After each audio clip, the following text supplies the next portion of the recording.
Hello parents, what I'm going to show you today is using a first steps approach to teaching reading and letter sound concepts to younger learners. You would do this mostly with students as they're learning their sounds and beginning to learn beginning and ending sounds of words. What I have here is our first steps magnetic board.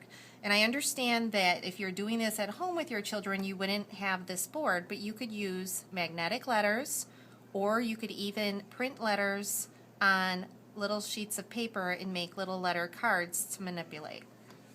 What you would do with students is we begin with lower learners, such as kindergartners that are first beginning to know their letter sounds, with pointing to letters, and we don't concern ourselves so much with them being able to identify the letter name, but the letter sound.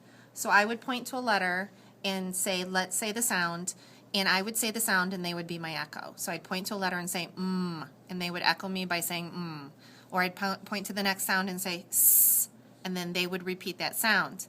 We do that initially, and then after some time, then I would point to the letter and have them tell me the sound.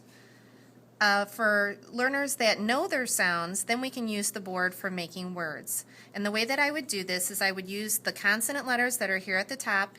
We put the vowel letters off to the side in another color so that they're more easily identified by students.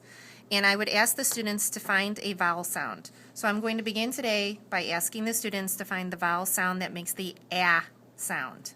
And again, we're not concerned with saying find the letter A, but just the sound. So ah, and I'd have them move that to the middle. Next, I would give them a word so that they would have to identify beginning and ending consonant sounds and add it to that vowel sound to make a word. For example, I might ask them to make the word mat, and then they would manipulate the letters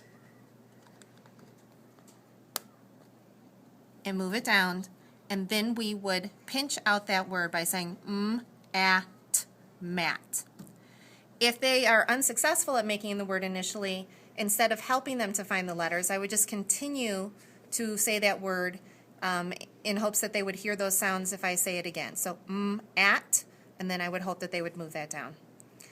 After we have a word formed, then you can start to manipulate other letters, and I might say now we're going to change that word from mat to hat, hat. So they would move up the vowel sound and bring down the next vowel sound to make the new word.